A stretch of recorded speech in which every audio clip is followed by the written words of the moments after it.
Elliotte, pleased to be joined now by Travis Green, the head coach of the Vancouver Canucks, and we're sort of going to break with tradition here a little bit. We're going to start with, and this won't do much for people that are listening to the podcast, but for those watching on YouTube, this is particularly salient. Elliotte, we're going to start. Those people will get the audio still, right? They'll get the audio as well, okay. yeah. So it's not like we're completely screwing over the podcast audio listeners. No, but giving primacy to eyeballs over ears. This is a video, Travis. We're going to play this for you. Without biasing the jury at all, this was with our interview with Rick Bowness from a couple of weeks ago. Was there anyone you ever coached who then went into coaching and you said, I cannot believe that this guy is behind a bench? I never, ever would have thought it. Well, I've coached so many players over the years.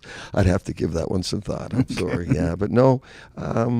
No one jumps out at my mind. No. There's a lot of guys that I didn't coach that I'm shocked got into coaching. All right, I know one guy who, let's talk about him, Travis Green in Vancouver. And every time I see him, he always tells me, Bones, I must have drove you crazy as a player. And so it is Travis Green. But Travis, again, he was a smart hockey player, really good with the puck, good offensive instincts. Because he didn't have the greatest practice habits, all right? But then, so I know the work ethic you need to be a coach in this league, and give Travis a lot of credit. He went to junior as an assistant coach. He learned the hard way, another guy that paid his dues. So I'm very, very happy for Travis. But again, every time I see him, he said, Bones, I must have drove you crazy. I said, a little bit at times. Thoughts? Not surprising. Yeah, it's not the first time I've heard that. It's funny, I think part of what he's saying probably has helped me to be a better coach.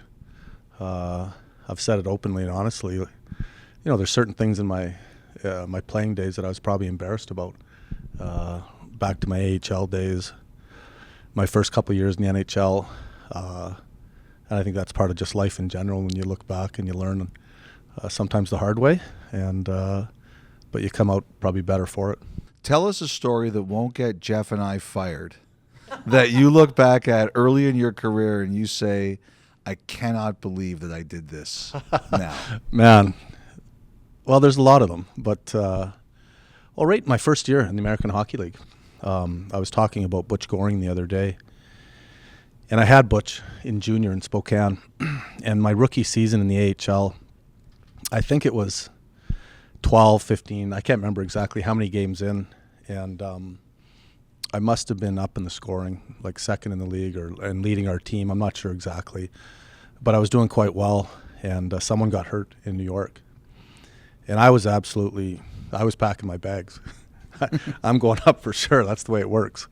And I didn't get called up and had a little bit of a lip on.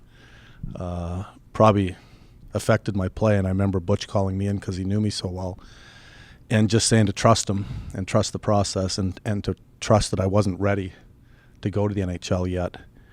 And, man, he was right. I look back, and if I would have gone up then, I might not have even had a career in the NHL. As a matter of fact, I was sitting out games in the AHL by the end of that season. And that was just part of the attitude that I think, adjustment that I needed that, overall probably took 6 to 7 years. It was a long adjustment period, but I think I was a much different player in my last 6 or 7 years in the league than my first 7 or whatever it was. How then would Travis Green, the coach now, handle Travis Green, the player then? Different ways. I think that's a big part of coaching nowadays. How you handle younger players, how you handle older players. And it's not the same. I openly say that to players. I'm not going to treat you all the same. Some of them are at a different place in their maturity level. Some are at a different place in their skill level. And you have to really think about how you treat each player. Boy, that's really interesting, because one of the things I always used to hear about coaches was the players like guys who treated everybody the same, that the rules were consistent. But we always knew for the Patrick Roys, there were different rules. So how do you, first of all, do you care if your players say, oh, he's got favorites or he treats those guys better than me? I don't necessarily would call it favorites. I think what I'm talking about is how you deal with people one-on-one. There are certain things within our group that and I think most teams, that it's non-negotiable. There's certain things that you have to treat everyone the same way. A lot of that is your work ethic. That for me isn't negotiable.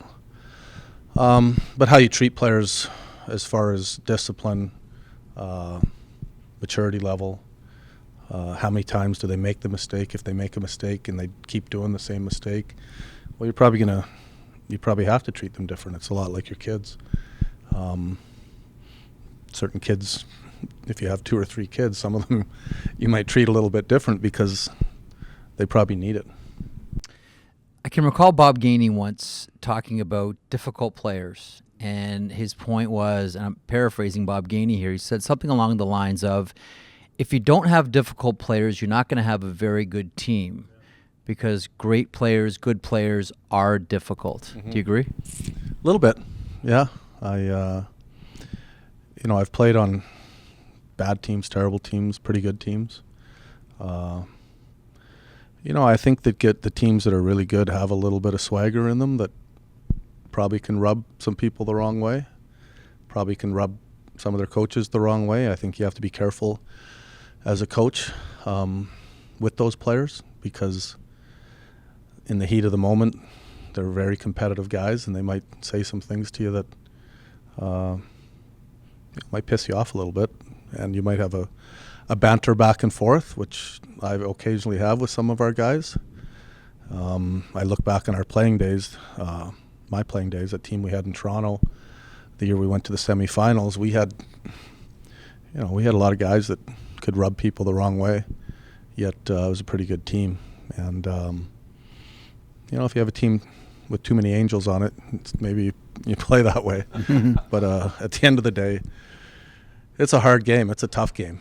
And you watch playoff hockey, the heat goes up, and you need some guys with a little swagger, and I think every good team has that.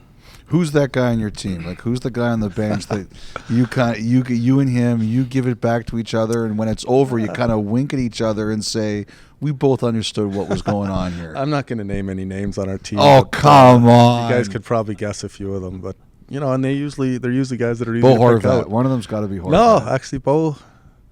Yeah, once in a while. Pettersson. I think Pettersson strikes me as another one.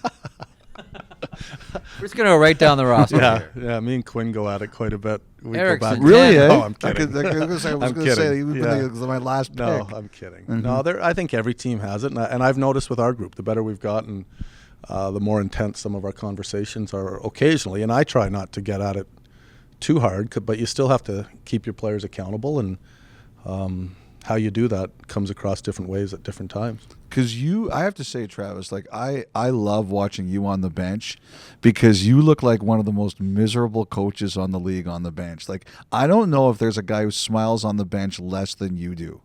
Well, I'm intense when we're playing. It's competitive. You want to win.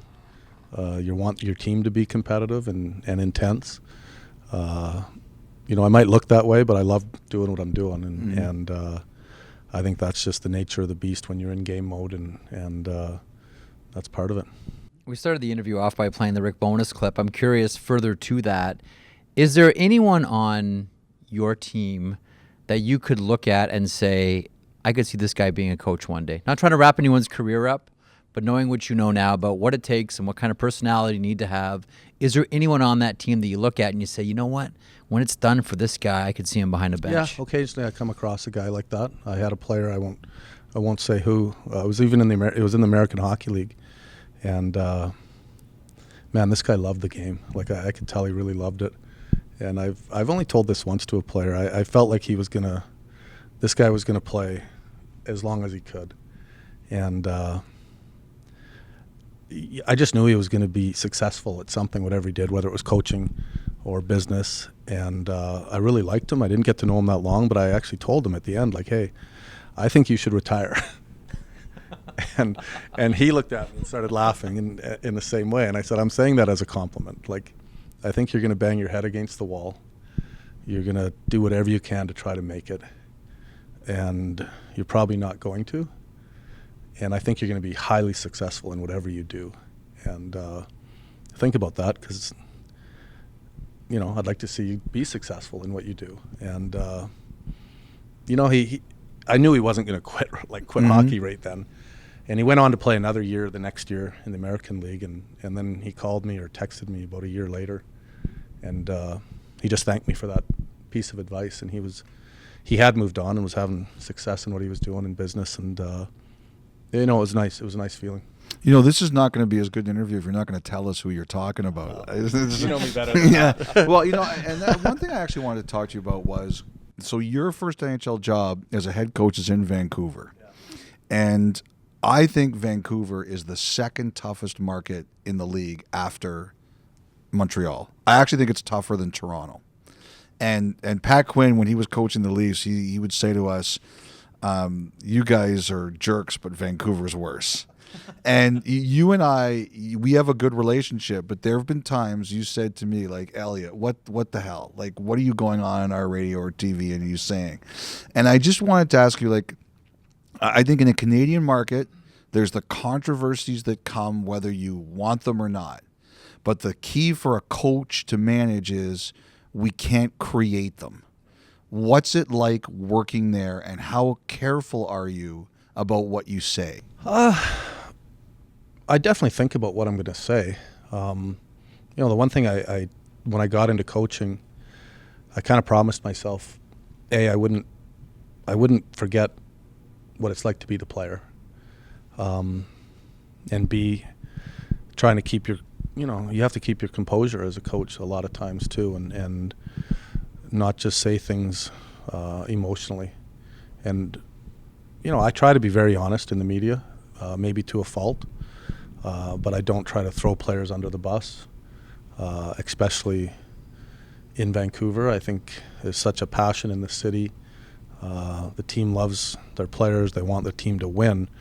You have to be very careful because the players also hear, they might hear some of it. They might hear part of it. It could come across in a way that isn't the way you want it to be. And I think I have a good relationship with a lot of our players, and that's not as friends, but as a coach, and trying to make them better and having accountability and pushing players to be their best.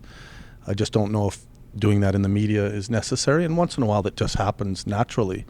But, I think for me, trying to be honest about things in the media as much as you can, and keeping your emotions in check. How many times a year do you look at something on Twitter or watch it on TV or read something in the paper and say, "Come on, like seriously"? You mean with my fake account? Yeah, with your Finsta or your egg Twitter account. Well, I get, like, how many times do you look and say, like, seriously, like, come on, that's ridiculous? Well, our media team does a good job keeping me informed, and I just think that there is a lot of things that, that's what Twitter is. People can say what they feel, what they think. They're not always right, and sometimes people are right in their opinions. And I tell players this: coaches are not always right. Sometimes you're wrong, and hopefully you're not wrong as much as you are right, or you're not going to be coaching very long. We've talked to a lot of coaches about the relationships that they have with goaltenders, and how a goaltender can help win you a Jack Adams, or a goaltender can help get you fired. And in a lot of cases, the head coach really can't do anything about it. What's your relationship like with your goaltenders? How hands-on or hands-off are you? I'm not very hands-on when it comes to the technical side of goaltending. I've said it openly. I really like the goalies that stop the puck, and I don't like the ones that don't very much. But as far as personalities, I've had both these guys in the American League, so I know them well. I went to a Calder Cup final with Markey. We have a history. And I've had Demmer as well as a rookie in the American League. So I have a good relationship with them. But when it comes to the technical side, I let our goalie coach Ian Clark handle all of that, because I think you have to have people on your staff and let them do their job. And if they're good at it, they'll do a good job of it. How much would you want them involved in video work with the rest of the team? Penalty kill, for example.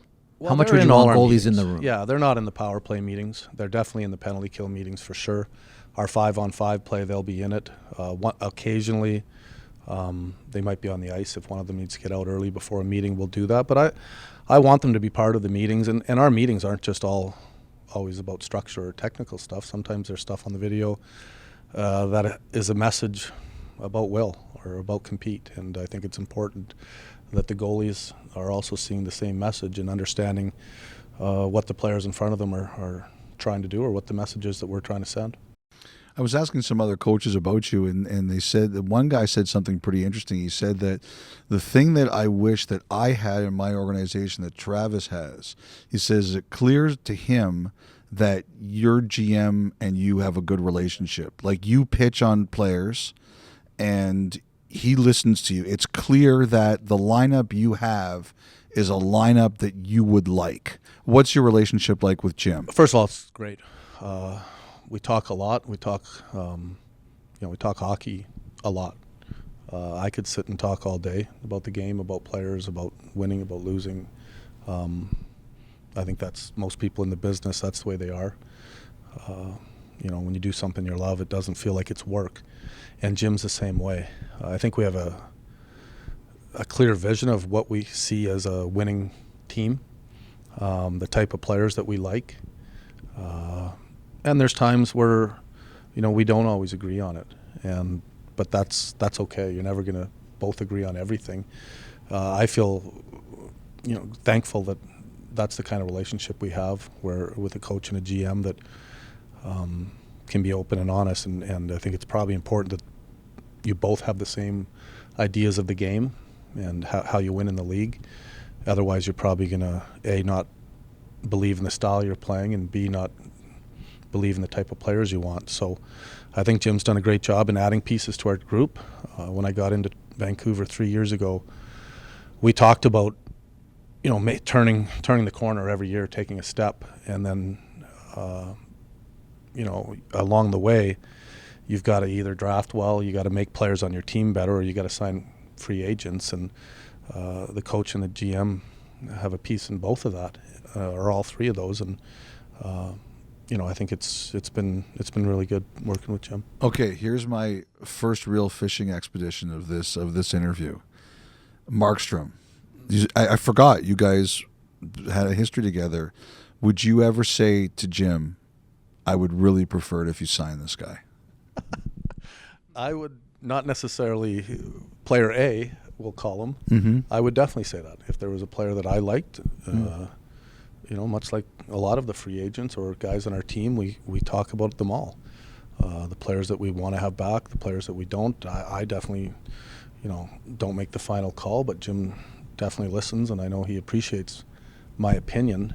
But, I will say that probably 9 times out of 10, maybe more, we probably have the same opinion on the player, whether to bring him back or whether to try to sign him. So you're saying like 4 times 6. Do you think that gets it done? I'm sure you'll tweet about it.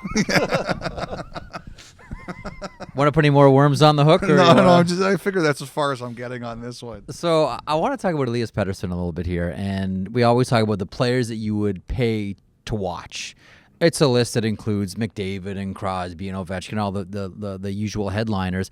I put Elias Patterson on that list as well. Like, when I watch Vancouver Canucks games, every game he does something where I kind of go, I never expected that. How hands-on are you with him? And when you have a player that's that dynamic and creative, how much do you say maybe the best thing to do as a coach is just let this guy play? Yeah, there is. I'd like to think we're hands-on with a lot of our players.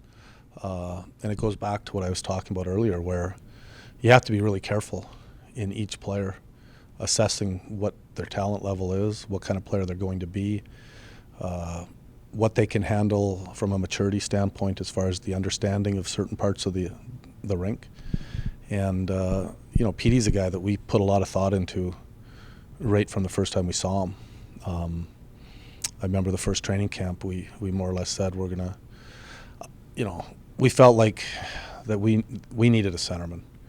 And I felt that he had a real chance to be a centerman and not a winger. He hadn't played a lot of center. Draft year, he played wing. Yeah, well, he played wing in the elite league in Sweden. So we brought him over, and that was the first step of how we were going to, an example of how we treated him, because it took him a little bit through the Penticton rookie camp, through training camp, through exhibition, but we really wanted to give it a go where we didn't just say, okay, no, let's put him on the wing, because he wasn't great right away. But you could see it every day, him getting better. Right up to the first game of the regular season, it was obvious for us that he was going to play center. And yet he still made mistakes. He makes some mistakes at his own zone, his D zone coverage. Part of it just because he hasn't played over here in North America and he played a different system. Part of it was his strength. And, we were patient with him with those mistakes. I think there are certain players that you have to really let them play through their mistakes. But there's also certain players that you have to be a little harder on. And making that decision always ends up going into analyzing the player and what he's capable of and how good is he and how smart is he. You see, that's one thing I get the sense is you really believe in the Horvat, Pettersson, Hughes Canucks, that the best days are yet to come. These guys are barely scratching their surface as what they're going to be. And I get the sense that Travis Green believes that this Canuck team is only starting a ride. I do. I wholeheartedly believe that. When you look at, where we've gone from the first year to the second year to this year, we've taken steps. We've said from the beginning we want to be a team that has a chance to win every year.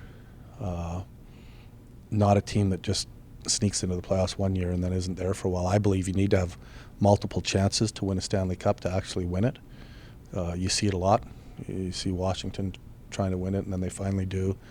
And then when you look at, our players and the age of them, they're still really young. When you look at Pettersson, you look at Hughes, they're young players. And what they're going to be in 2, 3, 4, 5, 8 years is really exciting. And I think if we keep progressing, we've got a chance to be a good hockey team for a while.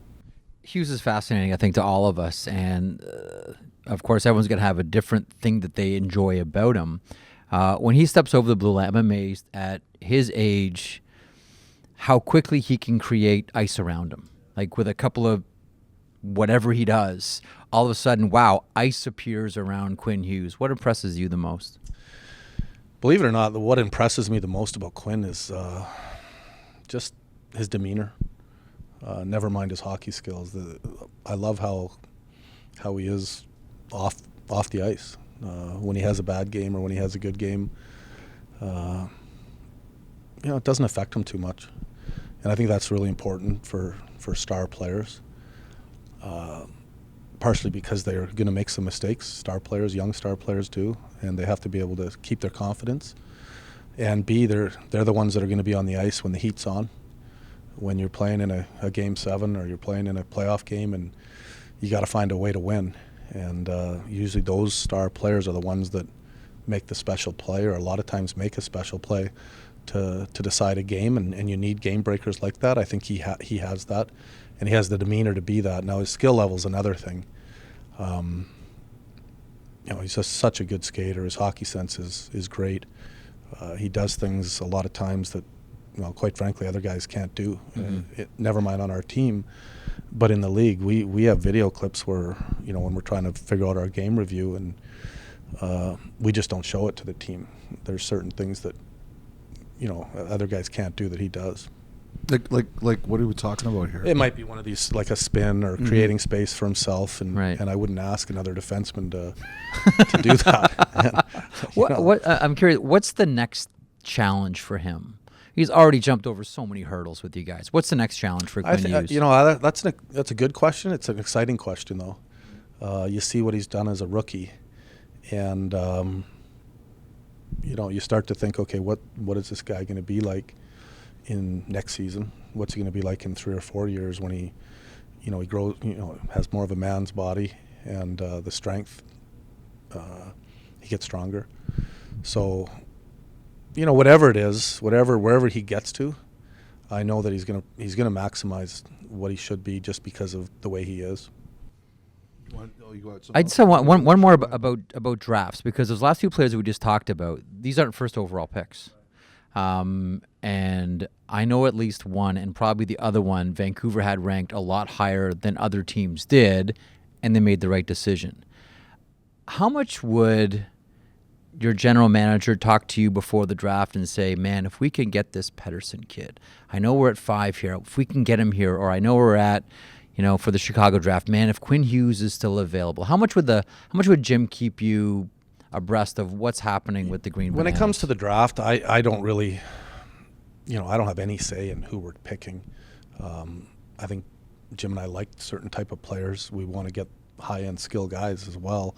And but we do definitely talk about the players. I get excited when I go to the draft. I hear the scouts talking about each player individually. And, once we see our list and I'm sold that list is the list, and because we have the best scouts in the world, so I'm plugging them. But as the draft goes on, I'm getting excited. I'm like, okay, this guy's going to be, because I know where the player is on our list. So I haven't watched the player, but as Quinn Hughes was unfolding and we were hoping that we got him, I was sitting at the table getting pretty excited about it. Have you ever, when a kid gets introduced to you, have you ever said you better be bleeping ready for camp, just as a joke to break the ice or anything? I haven't done that yet. They're probably nervous enough than to get a shot by me, or they don't even know who I am yet. So they're like, I'm sure they know who you who's are. Who's the stick boy here? Giving me. All right, here's question number 2. All right. From Rick Tockett. Yeah. Okay, you're at a table. Yep. You've got $1 million in poker chips. Travis Green has $1 million in poker chips. Who wins? What about Kessel? Is Kessel that good? He's a good poker player. Okay, so let's add Kessel. 3 of you with $1 million, and you can put anyone else in there you want at the table. Who's the best poker player in hockey? Best poker player in hockey. Yeah, that's a good one. Greeny's pretty good. Greeny's pretty good poker player. Well, we used to play some poker back in the day in Phoenix, and Kachuk and Roenick they used to pay for all my meals. Those guys are fishes. But Greeny's very analytical. Like Kessel's aggressive, but he's a smart guy. He's friends with that Danny Negreanu, so he gets his tips from those guys. But that would be a good one. Maybe Greeny might win it a little bit. Greeny's a little bit more patient than us, probably. So $1 million in chips. You, Tockett, Kessel, anyone else you want in there. Tockett picks you. Who wins? Between us three? Or anyone else you want to throw in there too. Yeah, who else is in your league? Like who else are we missing? You know who else is a decent poker player is Paul Correa. Really? Yeah, he loves it. So put the 4 of you at a table with $1 million in chips. Well, Paul's going to say him, but he's wrong. He's probably the worst player, but he likes it. I've never played poker or seen Phil Kessel play. I've played a lot of cards with Talk over the years. And haven't played a lot of poker. I've sat at a table with Jeremy Roenick in Vegas a few times playing, just when we've been in the city at the same time, and he would probably be second to last. But I don't know. Talk plays a lot of poker too, so I'd probably bet on myself. That's just the way I am. But at the end of the day, you don't know for sure. It's still a game of luck. So you're saying you'd win, but you're too polite to say it. Probably, yeah. If I was going to bet on someone, it'd be me. Travis, we've talked to a lot of coaches this year on the podcast, and we like to ask them about the Coaches Association. And to a person, they all talk about how much it means to them and how important it is for that position and those people. Your thoughts on the Coaches Association? It is. It's something new to me. When I got into the NHL, I didn't know a lot about it. And now that I've seen it live and how it's grown over the years and what they're trying to do for coaches, not just financially, but from a mental side and trying to help past coaches, I really appreciate it and I value it. And I think it's, it goes back to a lot of things in life, really, not just hockey or coaching, but if you can have people there to help you through things, through problems, it's great. You mentioned previous coaches. When you look at where your career is at right now, are there a couple of coaches that you look back and you say, I don't know if I'd be where I am now if it weren't for blank? Oh, man. Well, there's lots of people, for starters. Lots of coaches. I did a presentation at the coaches conference this year about coaching in general, and I talked about past coaches that I really liked. Certain examples. I also said there was a lot of coaches I didn't like that have helped me along the way. some of them were in the room. I said that day. Okay. Now this one you got to tell us. Like who were you looking at when you said that? What do their names rhyme with, Travis? right. How about that? So, but there are certain guys. I learned a lot from Al Arbor. Just looking back, I learned a lot as a young guy, but I also, looking back on my, after I was done playing, I learned a lot. Certain things that he did that just really impressed me, that helped me as a player, really. Butch Goring was another one that I owe a lot to. I could list off a lot of guys that have helped me along the way. I remember Paul Maurice. I didn't have him for very long. I remember him telling me that it was near the end of my career, and it was the year-end meeting, and he told me, he said, "You should be a coach," and that meant a lot to me. Did you believe him? At that point, yeah. I knew I wanted to be then. I probably, when I hit 30, you start thinking about it. I think that's the magic number. I was going to say, at what point would you have stopped laughing at that statement? Probably around 30. I knew by then you start thinking, okay, how much longer am I going to play? Am I going to get to play? For me, I would have played probably till, which they told me I couldn't. I would have kept playing in the NHL if they'd allowed me. But around 30, I started thinking about what I'm going to do after hockey. I loved the game so much that I knew I wanted to stay in the game. And, I figured coaching would be probably the road that I go down. Good. I'm good. That was a lot of fun. I just wanted to know if you'd pick yourself as for you. That's good. I'm kidding. For you, that's good. I wanted to know if you'd pick yourself as the best card player, and you pretty much did. So I like that. Yeah, I don't play as much as I used to, and but in the summertime we get together with some friends, and it's a thinking game. I love it. Yeah, it is a real thinking game, and reading people, and Mm-hmm. and you can almost use it as an example of coaching in a way, where you're constantly watching what people do and trying to figure out little tendencies in their game, and especially if you play at a table with the same people, a bunch of friends for a while. Travis, that was a lot of fun. All right, Thank guys. you. For me. Thanks for having me. Yeah. Thanks, Travis.